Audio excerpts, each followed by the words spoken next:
भारत निपुण भारत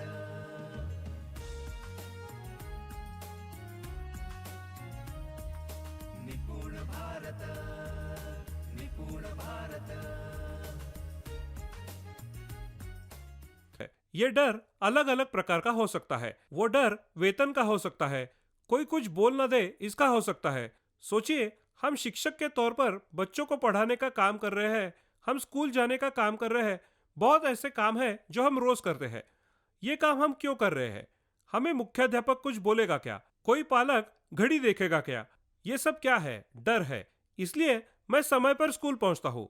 अगर स्कूल में समय पर जाना ये काम है तो फिर तुम्हें यह सवाल आना चाहिए, मैं ये काम क्यों कर रहा हूँ? हो सकता है वो काम मैं डर के कारण करता हूँ। हर प्रकार का हो सकता है ये डर। आपके खिलाफ कार्रवाई ना हो, इस चीज का डर हो सकता है। ऐसे अलग अलग प्रकार के डर हो सकते हैं जिस वजह से हम काम करते हैं। तुम भी खुद की एक डायरी बनाओ और देखो तुमने कितने काम डर की वजह से किए हैं। दोस्तों, ये पहली कैटेगरी है, मैं काम क्यों करता हूँ? क्योंकि मुझे डर लगता है। दूसरा स्तर इससे थोड़ा बेहतर है, इसके लिए हम काम करते हैं। मैं काम क्यों करता हूँ? क्योंकि मुझे पुरस्कार मिलेगा। कोई काम कर रहा हूँ, क्यों कर रहा हूँ? मुझे कोई मुख्याध्यापक अच्छा बोले, मेरी संस्थापक तारीफ करेंगे, मुझे मेरे छात्र अच्छा कहेंगे, मुझे कुछ बख्शीश मिलेगा, मुझे कोई पुरस्कार मिलेगा, सारे लोग मेरी तारीफ करेंगे। दोस्तों, ये सारी जो कारण है, ये सारी चीजें हैं, ये पुरस्कार की कैटेगरी में आते हैं।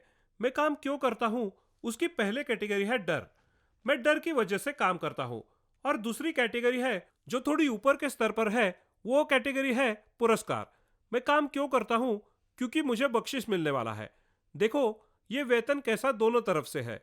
वेतन कभी कभी डर में भी आता है और कभी कभी बख्शिश में भी आता है। मैं काम क्यों करता हूँ? क्योंकि मुझे वेतन मिलने वाला है और वेतन चाहिए, इसके लिए मुझे काम करना पड़ेगा। यहाँ वो बख्शिश के रूप में आया है और एक जगह पर डर के कारण आया है। हम ये समझ ले रहे हैं कि पहले स्तर का जो काम है वो डर के कारण है और उसके ऊपर का स्तर है मैं काम करता हूँ क्योंकि मुझे बख्शिश मिलता है। फिर ये बख्शिश अलग अलग स्वरूप में रहेगा। इमोशनल स्तर पर होगा, शायद आर्थिक स्तर पर होगा, या फिर तुम्हारी तारीफ होगी। ये सारा कुछ बख्शिश हो सकता है। तो लोग बहुत सारे काम बख्शिश के लिए करते हैं। कोई स्कूल को बहुत अच्छे से रंग देता है और बहुत कुछ करता है। वो ये क्यों करता है? उसको ऐसा लगा इसलिए, या फिर किसी ने इसकी तारीफ की इसलिए। हमें समझना पड़ेगा कि मेरे लाइफ में मैं जितने काम करता हूँ उनमें से कितने काम मैं बख्शिश के लिए करता हूँ, कितने काम मैंने ऐसे ही किए जहां पर मैं कुछ अपेक्षा कर रहा था। इस तरह के काम भी मैं करता हूँ। दोस्तों, ये हुआ काम करने का दूसरा कारण। मैं काम करता हूँ क्योंकि मुझे डर लगता है। दूसरा कारण, मैं काम करता हूँ क्योंकि मुझे बख्शिश मिलने वाला है। दोस्तों, ये दोनों जो कैटेगरी है, डर की वजह से काम करना या बख्शिश के लिए काम करना, ये इंसान के बहुत काम के नहीं है।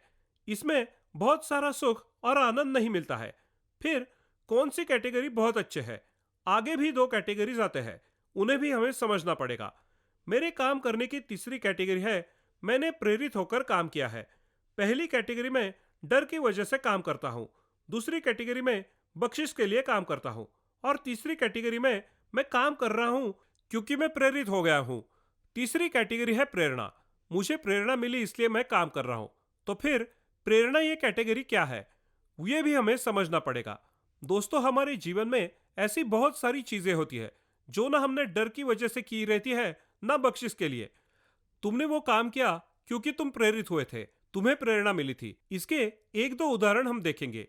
प्रेरणा का मतलब क्या है या फिर प्रेरणा कैसे मिलती है। समझ लो, तुम कभी टॉकीज गए हो और तुमने सिंघम फिल्म देखी, और सिंघम फिल्म देखते देखते या फिर बाहर आने के बाद आपने मन में ठान लिया कि मैं कल से जिम लगा लूंगा। फिर भले ही आप जिम लगाकर 3-4 दिन ही जिम में गए, फिर बंद किया, यह अलग है। जिम लगाने के लिए आप में जो प्रेरणा जगी, वो प्रेरणा आपने कहां से ली? आपने फिल्म में एक विशिष्ट प्रकार का किरदार देखा, उसका तंदुरुस्त कद देखा, और फिर तुम्हें लगा कि मेरा भी कद ऐसा ही होना चाहिए, इसलिए आपने जिम लगाई। प्रेरणा क्या होती है? आप किसी व्यक्ति से प्रेरित होते हैं, यानी उस व्यक्ति जैसा बनने की आप कोशिश करते हैं। हम जब किसी व्यक्ति को या किसी पुस्तक को या फिर किसी कथा का अनुकरण करते हैं, इसी अनुकरण का मतलब है प्रेरणा।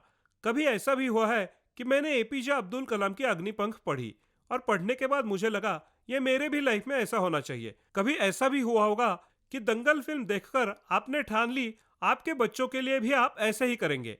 दोस्तों, ये सब बख्शिश नहीं है या फिर डर भी नहीं है। आपने कोई किरदार देखा, कोई फिल्म देखी, कोई पुस्तक पढ़ा, कोई कथा पढ़ी और फिर आप प्रेरित हो गए और आप में वैसे करने की ख्वाहिश जागी।